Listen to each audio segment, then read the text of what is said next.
کے لیے بسنے کے لیے آئے، اور اللہ نے ہمیں رہنے اور بسنے کے لیے نہیں بھیجا، بلکہ مرنے کے لیے اور دنیا کو چھوڑ کر جانے کے لیے اللہ نے دنیا میں بھیجا۔ دنیا کا دستور یہی ہے، دنیا کا طریقہ یہی ہے، یہی ہوتا آ رہا ہے، یہی ہوتا رہے گا۔ جب انسان نے یہ سمجھا کہ رہنے کے لیے آئے تو اس کی ساری جو محنت ہے وہ رہنے کی اور بسنے کی ہو گئی۔ گھر چاہیے، ایسا گھر چاہیے کیونکہ رہنا ہے اور بسنا ہے، اور اگر یہ سمجھ میں آ جائے کہ رہنا نہیں ہے بلکہ مرنا ہے اور دنیا سے جانا ہے، اور اللہ نے دنیا میں ہم کو بھیجا مرنے کے بعد کی جو ہمیشہ کی آنے والی زندگی ہے اس کی تیاری کرنے کے لیے، اور قیامت تک کے انسانوں تک اللہ کے اس مبارک دین کو پہنچانے کے لیے یہ میرا مقصد زندگی ہے۔ تو جس کے سامنے یہ ہوگا تو وہ آدمی جانے کی تیاری کرے گا۔ اللہ کے رسول صلی اللہ علیہ وسلم، اللہ نے آپ کو خاتم الانبیاء بنایا اور اللہ نے آپ کو امام الانبیاء بنایا۔ آپ سارے نبیوں کے نبی تھے اور آپ سارے نبیوں کے امام تھے۔ اللہ نے آپ کو خاتم الانبیاء بنایا، اور قیامت تک کے جو آنے والے انسان ہیں ان کو آپ صلی اللہ علیہ وسلم پر ایمان لانا یہ ضروری ہے۔ یہ ایمان کا حصہ ہے۔ اس کا کیا مطلب ہے؟ اس کا مطلب یہ ہے کہ آپ صلی اللہ علیہ وسلم کا جو محنت کا میدان ہے وہ ساری دنیا کے بسنے والے انسان اور قیامت تک آنے والے انسان،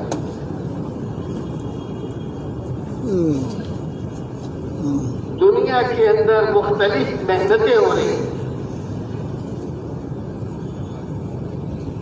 کہیں کسی چیز کی محنت ہے، کہیں کسی چیز کی محنت ہے، تو چیزوں کے اوپر محنت ہو رہی ہے، اور اس محنت کے نتیجے میں چیزوں سے نفع اٹھانا، چیزوں سے فائدہ اٹھانا۔ جو آج سہولتیں ہمارے اور آپ کے پاس ہیں، آج سے 30-40 سال پہلے لوگ سوچ بھی نہیں سکتے تھے۔ ہم رائڈنگ جاتے تھے، پرانی بات ہے، کہیں ٹیلی فون نہیں ہوتا تھا، بازار میں بھی نہیں ہوتا تھا، ٹیلی گرام آتے تھے۔ کوئی بہت ہی کسی کا انتقال ہو گیا، کسی کا کوئی مسئلہ ہو گیا، اور بہت اشد ضرورت پڑ گئی تو منڈی جاتے تھے، وہاں ٹی پی ہوتا، ٹیلی گرام آفس، ٹیلی گرام، وہاں سے جا کے ٹیلی فون ملانا پڑتا تھا۔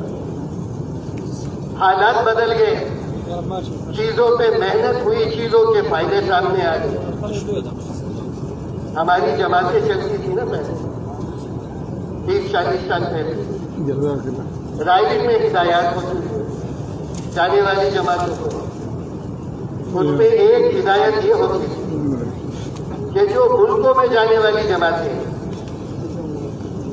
ان کو اپنے پاسپورٹ اور ٹکٹ کو کیسے سنبھالیں۔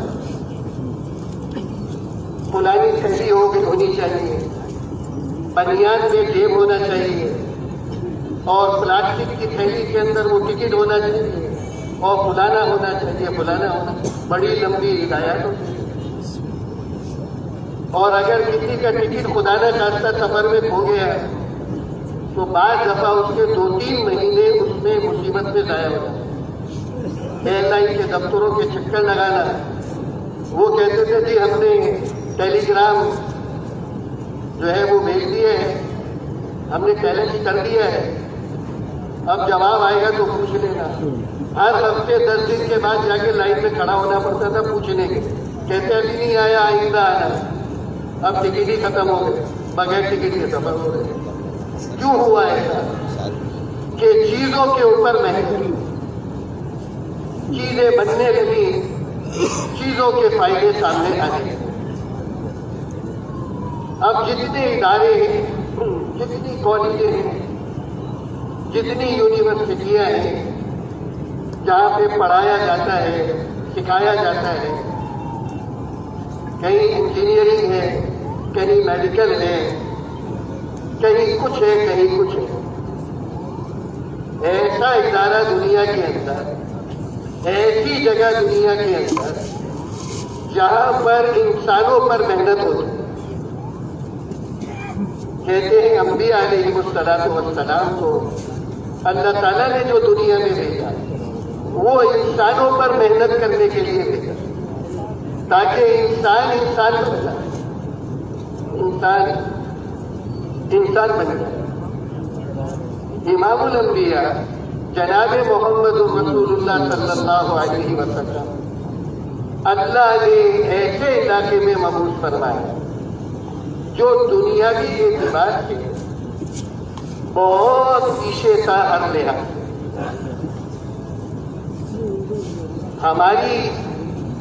ہمیں کسی سے محبت ہو تو ہمارا دل یہ چاہتا ہے کہ ساری دنیا کی دولت کو اس کے قدموں میں ڈھیر کر دیں. ماں باپ سے محبت، بیوی بچوں سے محبت، تو یہ طبیعت ہوتی ہے، یہ الگ بات ہے، اس کی طاقت نہیں ہے. لیکن چاہت تو اس کی یہی ہوتی ہے کہ اچھی سے اچھی چیز ان کے لیے میسر کرتے ہیں. لیکن اللہ رب العزت کو سب سے زیادہ محبت انبیاء علیہ السلام سے، اور اس میں سب سے زیادہ محمد صلی اللہ علیہ وسلم. تو بھیجا تو کیسے علاقے میں بھیجا جہاں پہ زندگی گزارنے کے اسباب نہ ہونے کے برابر تھے، اور انسان اتنا گر گیا تھا کہ وہ حیوانوں سے زیادہ بدتر عام طور پر ہو گیا. یہ میں کیوں کہہ رہا ہوں؟ میں اس لیے عرض کر رہا ہوں کہ چند سال پہلے، 2-4 سال پہلے، 5 سال پہلے ہم گئے مکہ مکرمہ کے.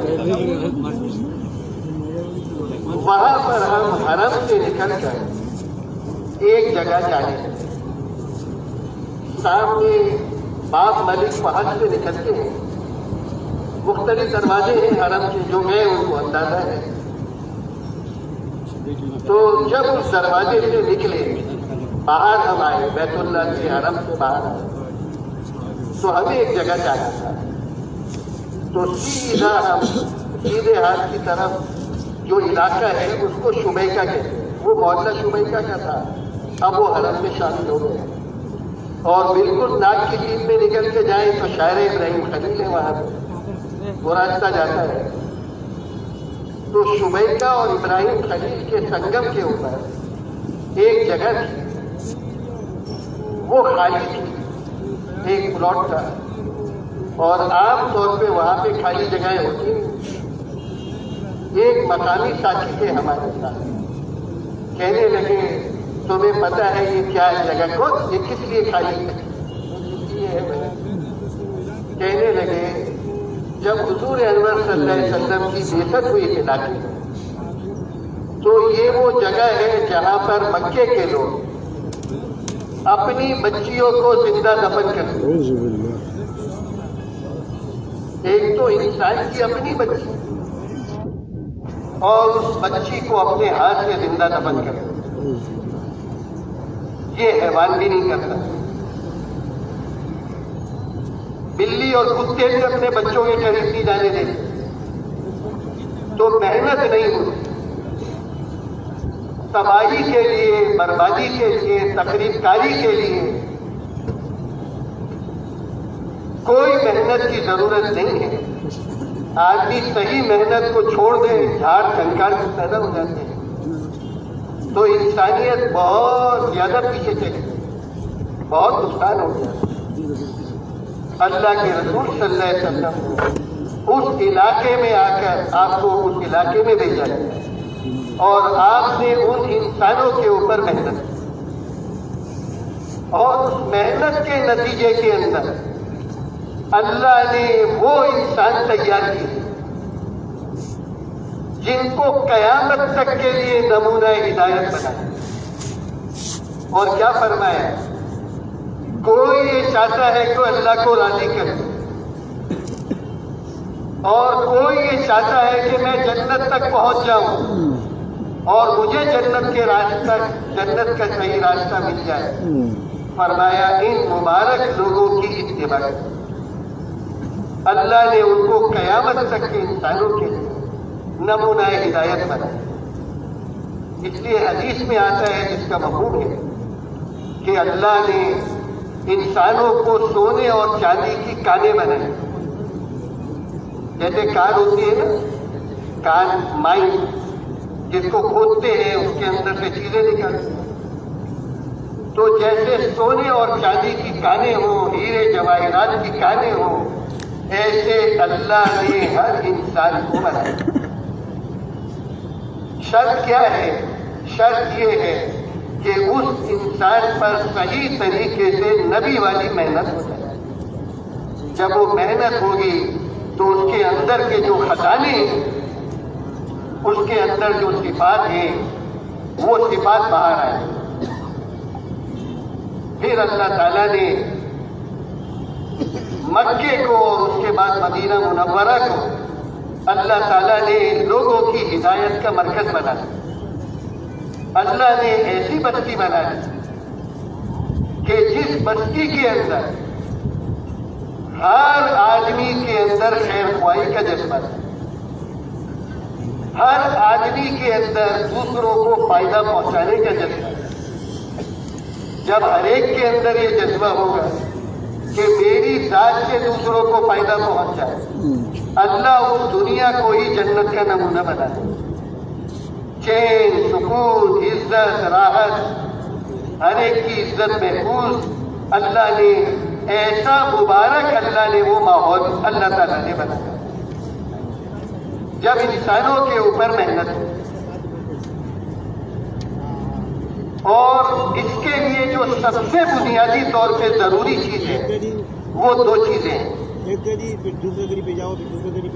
ایک انسان کے یقین کا بننا، ایمان کا بننا. جو اللہ نے کہا وہ سچ ہے، وہ حق ہے، وہ ہو کر رہے گا.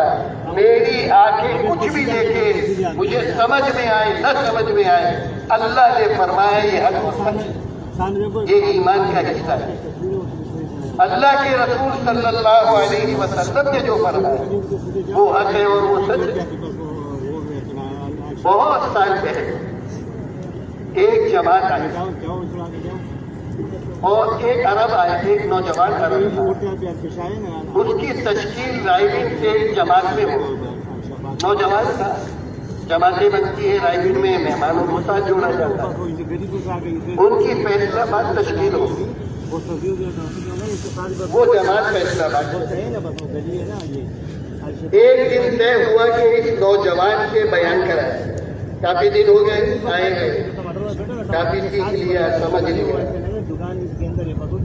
اب وہ نوجوان بیان کے لیے کھڑا ہوا. میرے محترم دوست، یہ الفاظ نہیں ہوتے جو آدمی بات کرتا، یہ انسان کے جذبات ہوتے، یہ انسان کی کیفیت ہوتی جو لوگوں کے اوپر اثر کرے. جو دل سے نکلے گا وہ دل کے اوپر اثر کرتا ہے. جو زبان کی بات ہے وہ زبانوں تک رہے. اب وہ کیا کہہ رہے ہیں؟ وہ نوجوان کہنے لگا، میں نے دیکھا ہے اور میں اس کی گواہی دیتا ہوں کہ اللہ ہی ہے. میں نے دیکھا ہے اور میں اس کی گواہی دیتا ہوں کہ محمد صلی اللہ علیہ وسلم اللہ کے رسول ہیں. اب یہ کہ میں نے دیکھا ہے، مجمع چوک گیا ہے. کیا کہنا چاہتا ہے یہ نوجوان؟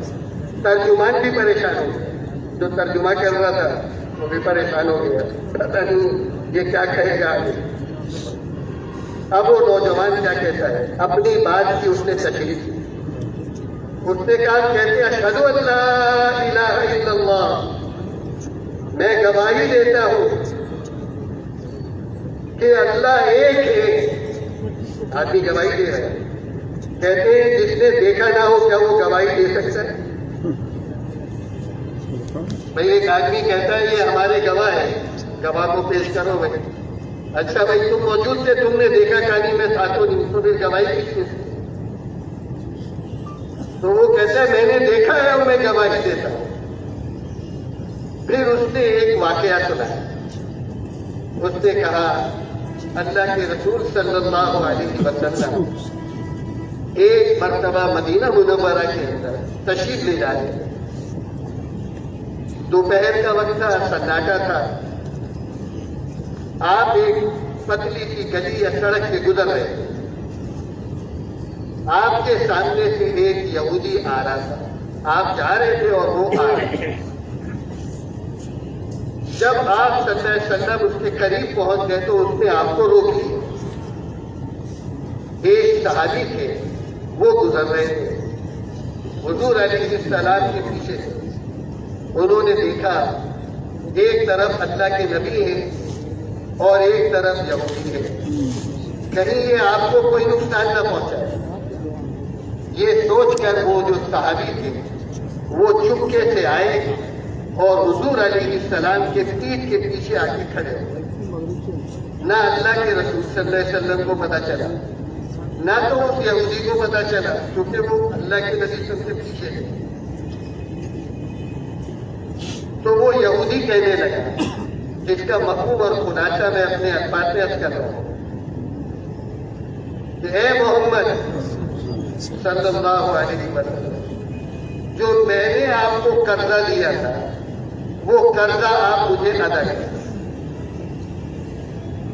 آپ علیہ السلام نے فرمایا کہ جو میں نے تم سے قرضہ لیا تھا وہ میں نے تمہیں قرضہ فلانی جگہ فلانے وقت ادا کر دیا تھا. ظاہر ہے اس یہودی کو بھی پتا تھا. پھر اس نے مطالبہ کیوں کیا دوبارہ؟ اس نے اس لیے مطالبہ کیا کہ جب آپ نے ادائیگی کی تھی اس وقت کوئی تیسرا موجود نہیں تھا, کوئی گواہ نہیں. تو وہ یہودی نے یہ سوچا کہ میں دوبارہ مطالبہ کروں گا اور میں کہوں گا گواہ لائے گا. اگر آپ نے دے دیے, گواہ تو تھا نہیں, تو میں دوبارہ پیسے وصول کروں گا. اور شریف آدمی ہے, کیا کام ہے, دو بھائی اور جان چھوڑو. تو جب آپ نے یہ فرمایا تو وہ یہودی کہنے لگا کہ گواہ لائیے اگر آپ نے دے دیے تھے. تو وہ صحابی جو تھے وہ پیچھے سے آگے آ گئے اور انہوں نے کہا کہ میں گواہی دیتا ہوں کہ اللہ کے رسول صلی اللہ علیہ وسلم نے تم کو فلانے وقت فلانی جگہ قرضہ ادا کر دیا تھا. وہ گھبرا گئے. جھوٹے آدمی کے تو پیر نہیں ہوتے, شاید یہ موجود ہو مجھے پتہ نہیں. تو مسلمان تو ایسے گواہی دیتا نہیں. وہ بھاگ گیا. آپ علیہ السلام نے ان سے پوچھا, میں خلاصہ عرض کر رہا ہوں, تم تو موجود نہیں تھے, تم نے کیسے گواہی دی؟ تو وہ صحابی جو تھے انہوں نے عرض کیا, اے اللہ کے رسول صلی اللہ علیہ وسلم, ہم نے اللہ کو نہیں دیکھا, ہم نے جنت کو نہیں, جہنم کو نہیں, ہم آپ کی زبان مبارک کے اوپر ایمان لے آئے. جب آپ نے فرمایا کہ میں نے تجھے قرضہ ادا کر دیا, اے اللہ کے نبی, اس کے بعد دیکھنے کی کوئی ضرورت باقی ہے؟ میری آنکھیں دھوکہ کھا سکتی ہیں, لیکن جو میں نے آپ کی زبان سے سنی اپنے کان سے, اس میں کوئی فرق ہو سکتا ہے؟ یہ ہے وہ ایمان. حضور علیہ السلام نے کیا فرمایا؟ آپ نے فرمایا یہ ایسا گواہ ہے, اس نے ایسی گواہی دی ہے کہ شریعت میں جہاں دو آدمیوں کی گواہی کی ضرورت ہو, اس ایک کی قبول کی, جس نے ایسی گواہی دی.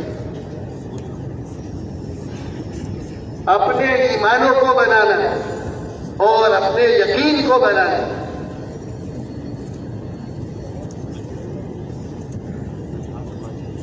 پہلی جو چیز میں عرض کر رہا تھا, جو دو چیزوں کی ضرورت ہے, اس میں پہلے یقین کا بننا. جو باتیں ہماری زبانوں پر ہیں وہ باتیں ہمارے دل کے اندر اتر جائیں. کہتے جی ماشاءاللہ کیا بیان تھا جی، یہ تو کیا بات سنی، بہت متاثر ہو گیا۔ تاثر کس کو کہتے ہیں؟ کہتے ہیں نہیں، قرآن اور حدیث کا جو تاثر ہے وہ اس کی زندگی میں اس کا عمل بنا ہے۔ کتنا تاثر ہے؟ تاثر لینے کا مطلب ہی ہے کہ وہ بات عمل کے اندر آئے۔ کہتے ہیں عمومی طور پہ جو مشکلات ہیں ہماری وہ کیا ہے؟ عمومی طور پہ کہ عمل کی جگہ باتوں نے لے، جہاں عمل کی ضرورت ہے باتیں بہت ہو، جہاں چاہے جس کو گھنٹوں باتیں کرا دو سی۔ اللہ رحم کرے، میں یہ تو ماشاءاللہ دینداروں کی میں عام طور پہ بات نہیں کر رہا، عمومی طور پہ جو بیچارے لوگ گھنٹوں دین پہ ایسی باتیں کریں گے جو اللہ کی سمجھ میں نہیں آئی وہ ان کی سمجھ میں آئی۔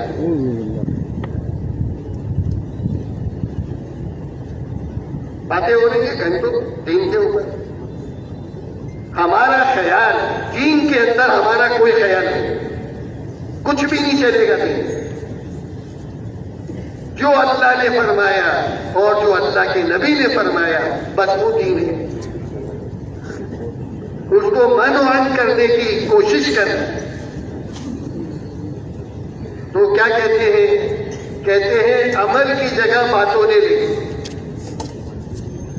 عمل کے اندر ترقی ہو آدمی کی۔ ہر خروج میں سروزے میں گئے، آنے کے بعد وہ جو کہتے ہیں نا ایمان و احتساب، وہ کیا ہے؟ ہر آدمی اپنا احتساب کرے کہ یہ سروزے کے بعد میرے عمل میں کتنی ترقی ہوئی، میرے ایمان کے اندر کتنی ترقی ہوئی، تعلیم میں بیٹھنے کے بعد میرے اندر کیا ترقی ہوئی، یہ چلہ لگانے کے بعد میرے اندر کیا ترقی ہوئی۔ میں آپ کو کیا عرض کروں، یہ تو بیٹھے بات ہے۔ ایک دفعہ میں رکشے میں جا رہا تھا تو ایک خان صاحب ہمارے پشتوں والے سادے لوگ ہوتے ہیں زیادہ، میں ان کو دعوت دے رہا تھا۔ میں نے کہا خان صاحب کچھ تبلیغ میں ماشاءاللہ وقت ہو، ایسا آپ کو پشتوں والے بہت کم ملیں گے جن کا کوئی وقت نہ ہو اللہ کے بندوں کا۔ کہتا ہاں ہمارا 4 مہینہ لگا۔ کتنے سال ہو گئے کراچی میں؟ 4 سال ہو گئے۔ ماشاءاللہ آپ کا چلہ تو لگتا ہو، دیکھیے چلہ تو ہم گاؤں میں لگائیں گے جائیں، ہم جب گاؤں جائیں گے نا تو چلہ لگائیں گے۔ میں نے کہا خان صاحب 4 مہینے میں کیا بتایا تھا کہ ہر سال 40 دن لگانے ہیں؟ کہتا ہے نہیں، یہ کراچی کا پانی بہت بے غیرت ہے، گاؤں میں جا کے لگائیں گے۔ تو وہ کیا کہتے ہیں؟ کہتے ہیں کہ نکلنا جو ہے وہ کس لیے نکلنا ہے، ہمارے نکلنے کا مقصد کیا ہے؟ کہتے ہیں اپنی زندگیوں کی ترتیب کو بدلنا، اپنے جذبات کو بدلنا۔ کہتے ہیں پہلے محنت بدلے گی، پھر جذبات بدلیں گے، پھر فکر بدلے گا، پھر دعائیں بدلیں گی۔ جب محنت بدلے گی تو پھر جذبات بنتے ہیں آدمی۔ دنیا کا معنی ہے چھوٹی دکان سے بڑی دکان کرنی ہے، یا اپنی آخرت اور مرنے کے بعد کی زندگی، اپنے خاندانوں کی زندگی اور قیامت تک کے جو آنے والے انسان ہیں اور پوری دنیا میں جو بچنے والے انسان ہیں ان تک اللہ کے اس مبارک پیغام کو پہنچانا۔ ہم دنیا کے اندر کیوں آئے اور اللہ نے ہمیں دنیا میں کیوں بھیجا، ہمارا مقصد زندگی کیا ہے؟ حضور علیہ السلام نے جن مبارک لوگوں پہ محنت کی، اس محنت کے نتیجے میں جو صحابہ کا مجموعہ تیار ہوا، ان کو یہ بات سمجھ میں آ گئی ہمارا مقصد زندگی کیا ہے۔ وہ ساری دنیا کی قربانی دے سکتے تھے، اللہ کے دین کی رتی برابر قربانی دینے کے لیے تیار ہوئے. یہ ان کے جذبات تھے, یہ ان کا فکر تھا, مقصد زندگی بدل چکا تھا. سہیب رومی رضی اللہ عنہ ایک صحابی ہے. اب ہجرت کا حکم ہو گیا. آپ نے حکم دیا کہ مجھے ہجرت شروع کرو. کچھ صحابہ نے آپ سے پہلے ہجرت کی, کچھ نے آپ کی ہجرت کے بعد ہجرت کی. سہیب رومی رضی اللہ عنہ نے جو ہجرت, وہ حضور انور صلی اللہ علیہ وسلم کے بعد ہجرت. اب جب یہ ہجرت کے لیے نکلے, تھوڑا آگے گئے اور مکے کے لوگوں کو پتہ چل گیا. وہ تو کسی کو ایسے آسانی سے جانے نہیں دیتے تھے. کچھ لوگوں نے آ کے گھیر دیا, ایسے کیسے جا سکتے ہو, ہم یوں چھوڑ دیں گے تم کو, تم نے تو بڑا مال کمایا مکے میں, اب تم یہاں سے نکل جاؤ گے اس طریقے سے, ہم تو نہیں جانے دیں گے.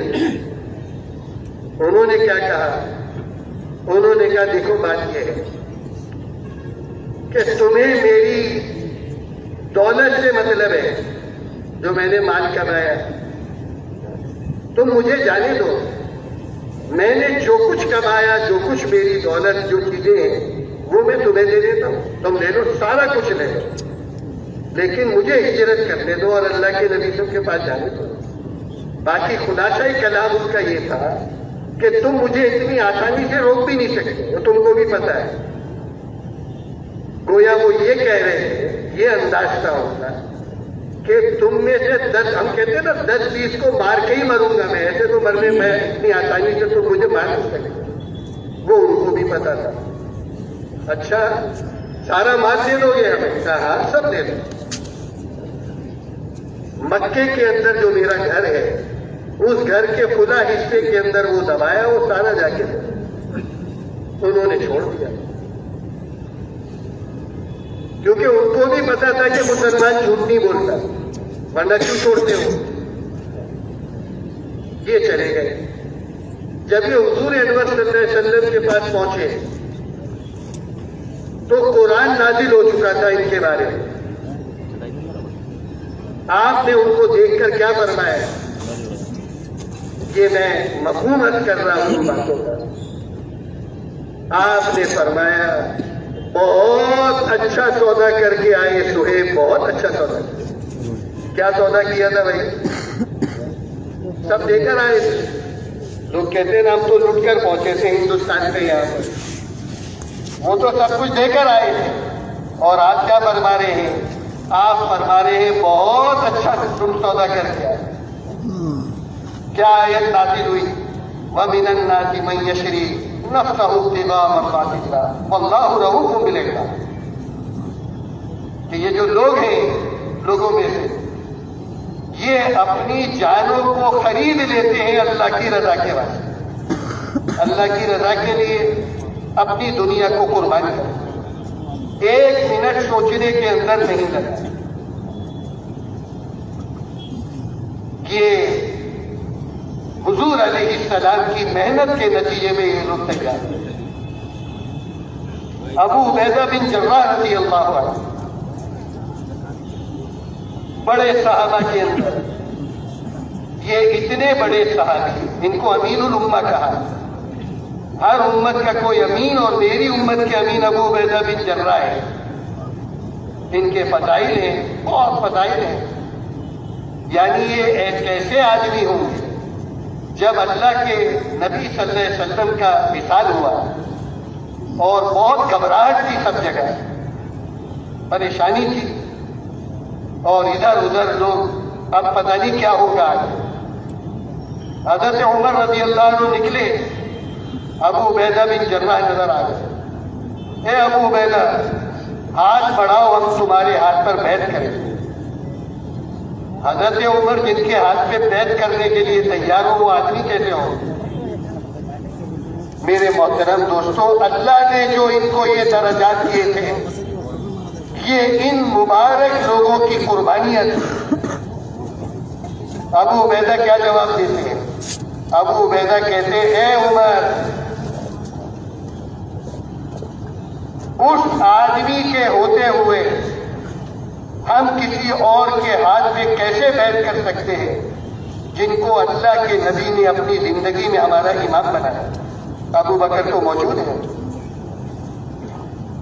لیکن یہ ابو عبیدہ بن جراح جو تھے یہ اس درجے پر کیسے پہنچ گئے جب حضرت عمر نے ان کو شام کا گورنر بنایا اور بھیجا؟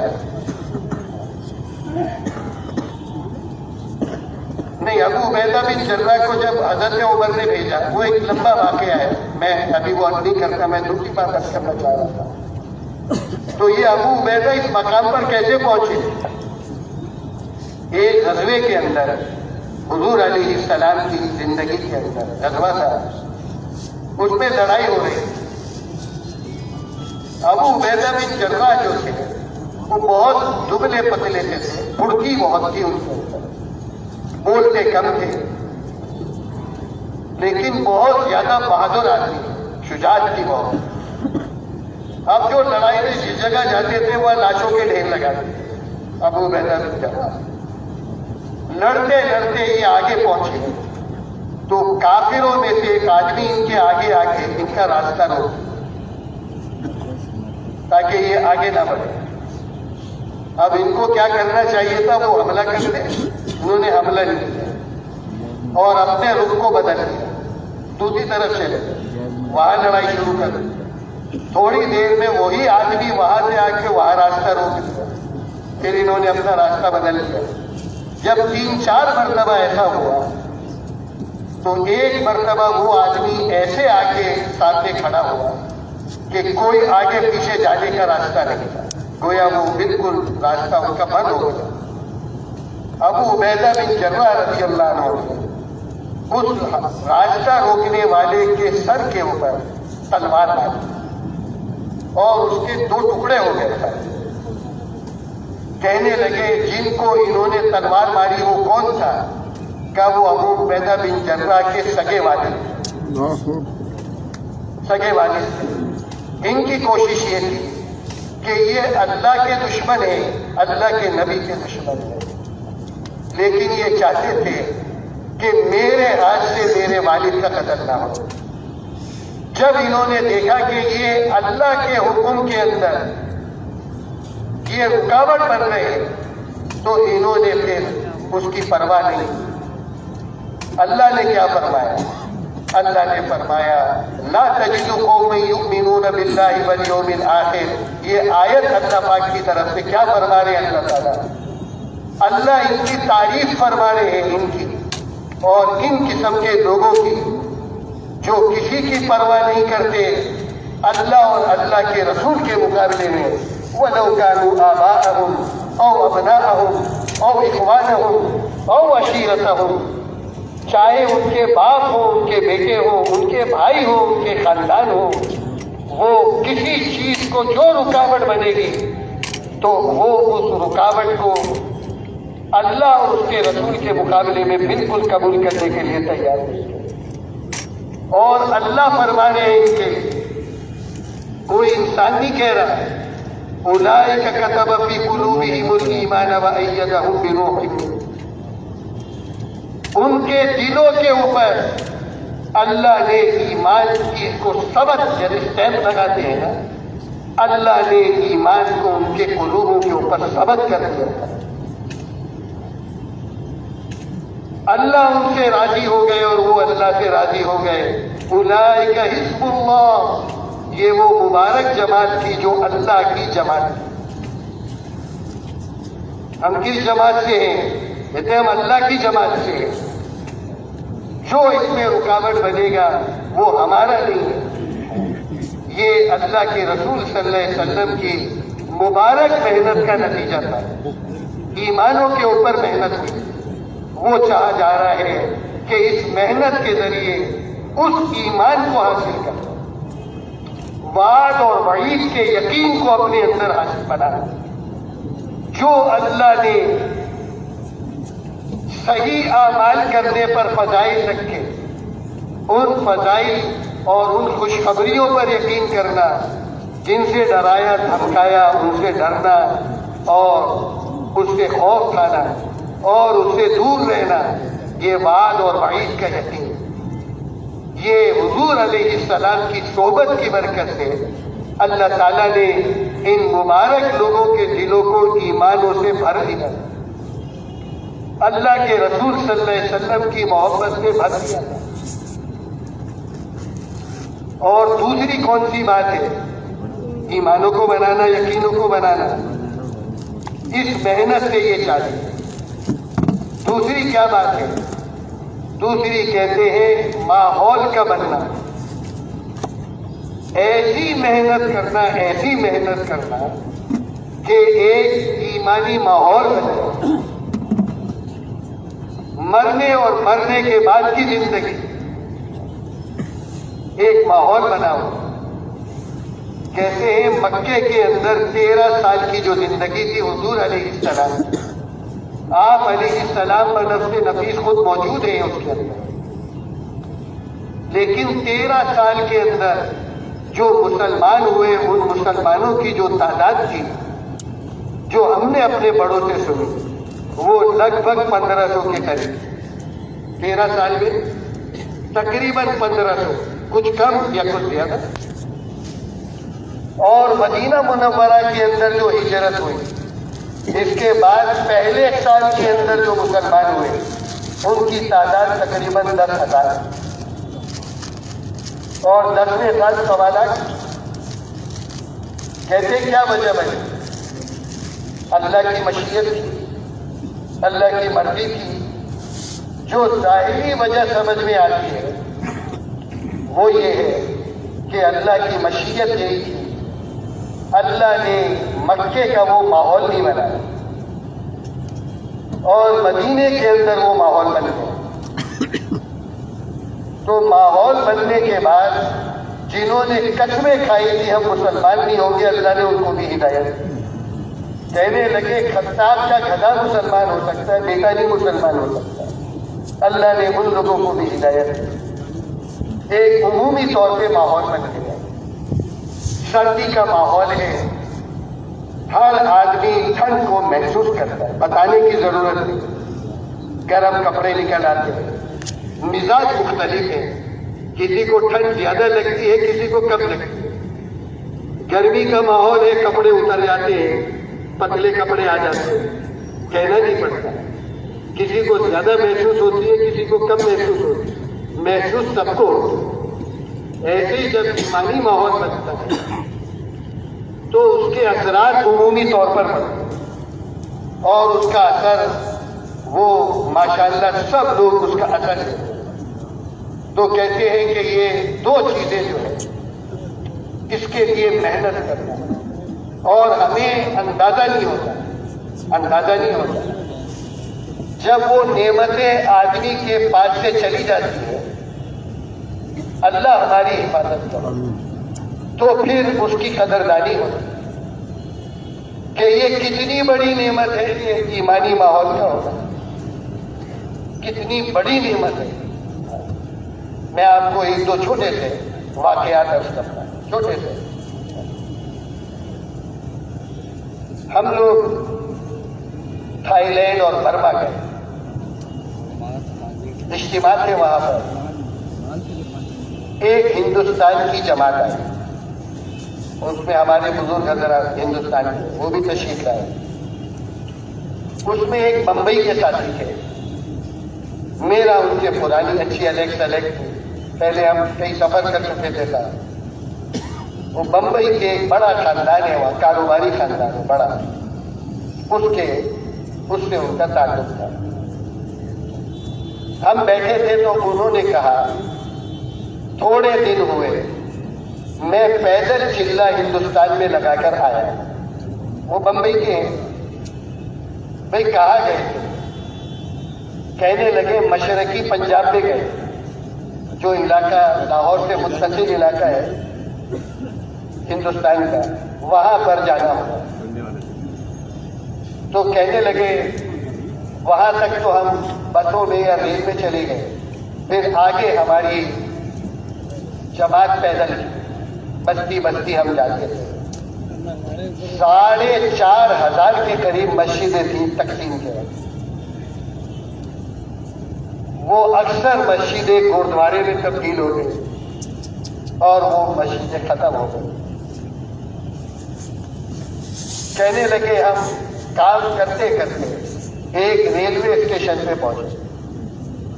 ہم ریل میں کے انتظار میں تھے تو امیر نے کہا کہ بھائی تعلیم شروع کر دو، جیسے ماشاءاللہ ہماری جماعتیں کرتی ہیں. تو تعلیم شروع ہو گئی اور فضائل قرآن میں سے سورہ یاسین کے فضائل پڑھنے لگے. ایک بوڑھا سکھ تھا، بوڑھا، اس کے ساتھ اس کی گھر والی تھی، دونوں بوڑھے. اس نے اپنی گھر والی کو کہا تو ادھر بیٹھ پلیٹ فارم پہ، میں جا کے ٹکٹ لے کر آتا. وہ ٹکٹ لینے چلا گیا.